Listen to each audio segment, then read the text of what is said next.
நாம் எல்லாரும் நின்ற வண்ணமாய் பாடல்களை பாடலாம். கிறிஸ்தவ ஆராதனை கீதங்கள் பாடல் புஸ்தகத்தில் 583வது பாடல், எண்ணி எண்ணி துதி செய்வாய் எண்ணில் அடங்காத கிருபைகளுக்காய் என்றும் தாங்கும் தம் புயமே இன்ப இயேசுவின் நாமமே என்கிறதான பாடல். எல்லாருக்கு தெரிந்த பாடல். உற்சாகமாய் கரங்களை தட்டி நாம் பாடுவோம்.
தேவ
அல்லேலூயா, அல்லேலூயா. ஆண்டவர் செய்த நன்மைகளை எண்ணி எண்ணி துதிக்கணும். அதுதான் பாட்டு. பாட்டுன்றது என்னுடைய பிரச்சனையை சொல்கிறதல்ல. எனக்கு ஒரு துக்ககரமான விஷயம் நடந்திருக்கலாம், சோதனையான ஒரு விஷயம் நடந்திருக்கலாம். அதை சொல்லிகிட்டு இருக்கிறது, அதை ஆண்டவர் சமூகத்தில் போய் பேசுகிறதுக்கு பேர் பாட்டு கிடையாது. அதுக்கு பேர் புலம்பலின் பாட்டு. கர்த்தரை துதிக்கணும் அப்படின்னா அவர் நமக்கு இதற்கு முன்பாக செய்த நன்மைகளை என்ன செய்யணும், நினச்சி பார்த்து இருதயம் நன்றியால் பொங்கி அதுக்கப்புறம் என்ன செய்யணும், ஆண்டவரை துதிக்கணும். அதுதான் ரொம்ப முக்கியம். அந்த துதிகளை தான் தேவன் பிரியப்படுகிறார். நீங்கள் கவலையும் கஷ்டத்தையும் நினச்சி கண்ணீர் விட்டுக்கிட்டு ஆண்டவர்கிட்ட போய் ஆண்டவரை துதிச்சு பாடுறத அவர் விரும்புறதில்லை. ஏன்னா அது அவிசுவாச பாடல். ஏன்னா உங்கள் எண்ணம் பூரா எதில் இருக்குது, உங்கள் பிரச்சனையின் மேலே இருக்குது. கர்த்தர் மேலே நீங்கள் பாரத்தை வச்சுட்டிங்கன்னா நீங்கள் என்ன செய்ய மாட்டீங்க, கவலைப்பட மாட்டீங்க இல்லையா? நம்மளுடைய தேவைகளை சந்திக்கிறதுக்கு ஒரு சொந்தக்காரர் ஒருத்தர் இருக்கிறார் அப்படின்னா நாம் தேவைகளை அவர்கிட்ட சொல்லிட்டு வந்துடுவோமே தவிர கவலைப்பட்டுக்கிட்டே இருக்க மாட்டோம். ஏன்னா அவர் கண்டிப்பாக என்னுடைய தேவைகளை என்ன செய்வார், சந்திப்பார்ன்றது நமக்கு தெரியும். அப்போ ஒரு மனிதனே சந்திக்க முடியும் என்றால் வானாதி வானங்களையும் பூமியையும் அண்ட சராசரங்களையும் உண்டாக்கின நம்முடைய தேவன் நம்முடைய தேவைகளை சந்திப்பது அதிக நிச்சயம். ஏன்னா நம்மை உண்டாக்கினவர் அவர். உண்டாக்கினவருக்கு நமக்கு என்ன தேவைகள் உண்டு என்பது தெரியும். அதனால தான் மனிதனை படைப்பதற்கு முன்பாக மனிதனுக்கு தேவையான அத்தனையும் படைத்து அதன் பின்பு அவனை உருவாக்கி ஏதேன் தோட்டத்தில் வைத்தார். அப்போ தேவை என்பது மனிதனுக்கு இருக்கவே கூடாது என்று நினைக்கிறவர் தான் நம்முடைய ஆண்டவர். அல்லேலூயா. அதையும் மீஞ்சி ஏதாவது தேவைகள் இருக்கும்போது நம்ம ஆண்டவரிடத்தில் போய் விசுவாசத்தோடு கேட்கும்போது நாம் அதை பெற்றுக்கொள்கிறோம். அல்லேலூயா, அல்லேலூயா. அதை பற்றின பாடல் தான் இது. எண்ணி எண்ணி துதி செய்வா எண்ணில் அடங்காத கிருபை என்று சொன்னால் தேவ அன்பினுடைய உச்சகட்டம். அந்த உச்சகட்டத்தை நாம் புரிந்து கொண்டவர்களாய் அதை நாம் நினைத்து பார்த்து தான் தேவனை துதிக்கணும். அல்லேலூயா. ஆண்டவரை துதிப்பதை பற்றி இன்னொரு பாடல் பாட்டு புத்தகத்தில் 598வது பாடல். துதி துதி இயேசுவை துதி துதி, துதிகளின் தேவனை துதி துதி, சேனைகளின் கர்த்தர் பரிசுத்தர், சேனைகளின் கர்த்தர் வல்ல மீட்பர், சேனைகளின் கர்த்தர் மகாராஜா, அந்த ராஜாவுக்கு பிள்ளை நீ துதி துதி என்கிறதான பாடல். நம்ம எல்லாருக்கும் தெரிந்த பாடல். எல்லாரும் சேர்ந்து உற்சாகமாய் கரங்களை தட்டி நாம் பாடுவோம்.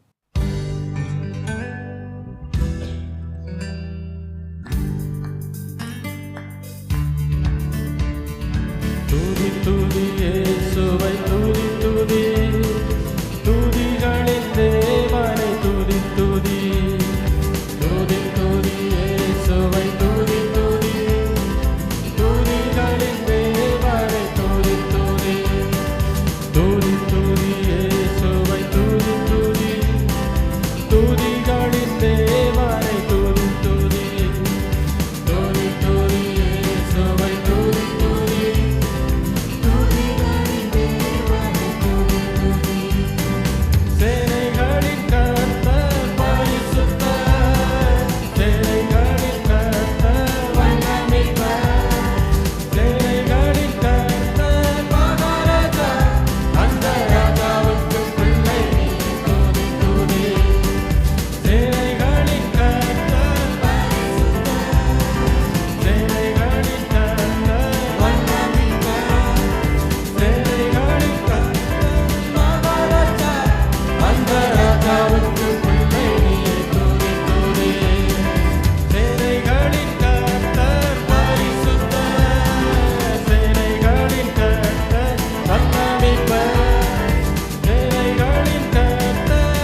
அல்லேலூயா, அல்லேலூயா. ஆண்டவரை துதிப்பதற்கு 1000 காரணங்கள் உண்டு. அதில் ரொம்ப முக்கியமான காரணம் அதுதான் அந்த பாட்டு. சேனைகளின் கர்த்தர் பரிசுத்தர், அதனால் அவரை துதிக்கணும். சேனைகளின் கர்த்தர் நல்லவர் மட்டுமல்ல, அவர் வல்லவரும் கூட. வல்லவர் என்றால் வல்லமை உள்ளவர் என்ற அர்த்தம். எதையும் செய்வதற்கு வல்ல மீட்பர், அதனால் அவரை துதிக்கணும். மூன்றாவது, சேனைகளின் கர்த்தர் ராஜாதி ராஜா, அவர் மகாராஜா, அதனால் அவரை துதிக்கணும். இது எல்லாத்தையும் விட ரொம்ப முக்கியம், அந்த ராஜாவுக்கு நீங்களும் நானும் பிள்ளைகள்.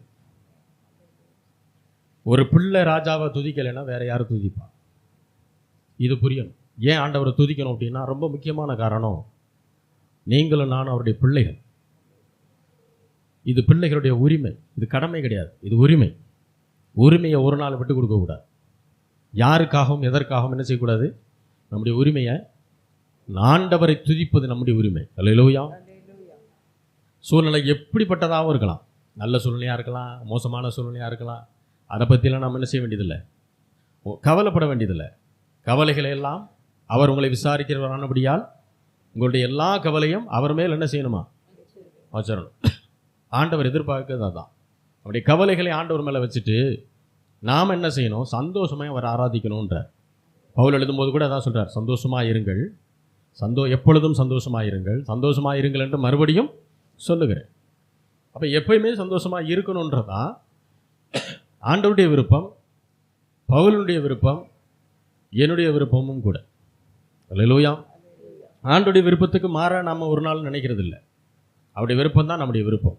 அப்போ நீங்களும் நானும் சந்தோஷமாக இருக்க வேண்டும் என்பதை ஆண்டவர் விரும்புகிறார். எப்போ சந்தோஷம் வரும்? சூழ்நிலையின் மீது விசுவாசம் வச்சா சந்தோஷம் வராது. ஆண்டவர் மீது, அவருடைய வார்த்தையின் மீது விசுவாசம் வைக்கும்போது தான் என்ன வரும்? சந்தோஷம் வரும். அல்லேலூயா. கடுமையான சூழ்நிலையின் மத்தியில் உங்கள் இருதயம் சந்தோஷத்தினால் நிறைஞ்சிருக்கு அப்படின்னா நீங்கள் ஆண்டவர் மீது விசுவாசமாக இருக்கிறீர்கள் என்ற அர்த்தம். அல்லேலூயா. அந்த தேவனை நாம் ஆராதித்து கொண்டிருக்கிறோம். கிறிஸ்தவ ஆராதனை கீதங்கள் பாடல் புத்தகத்தில் 659வது பக்கம், 659வது பக்கம், 268வது பல்லவி. சில புஸ்தகங்கள் அது 258 நினைக்கிறேன். இதோ மனிதர்கள் மத்தியில் வாசம் செய்பவரே, எங்கள் நடுவிலே வசித்திட விரும்பும் தெய்வமே என்கிறதான பாடல். இதோ மனிதர்கள் மத்தியில் வாசம் செய்பவரே என்கிறதான பாடல் அநேகருக்கு தெரிந்திருக்கும். தெரியாதவர்கள் சேர்ந்து எங்களோடு சேர்ந்து பாடும்படி அன்பாய் கேட்டுக்கொள்கிறேன்.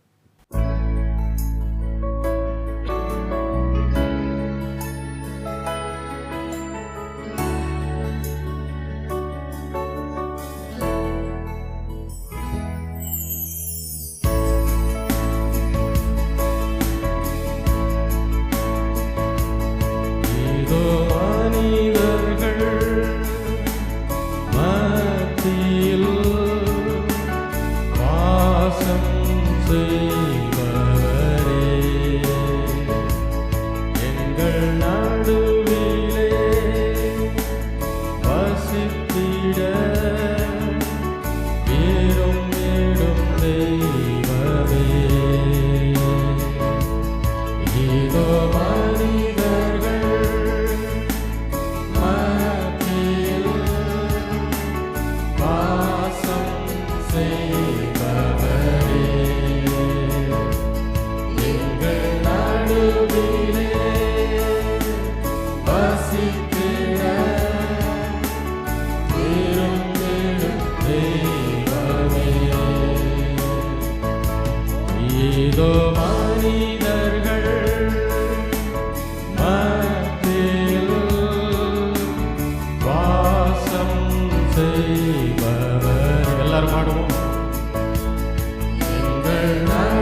உமக்கு சிங்காசனம்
நேசிக்கிற நல்ல தகப்பனே, ஆண்டவராகிய இயேசு கிறிஸ்துவின் நாமத்தில் கொண்டு வருகிறோம் பிதாவே.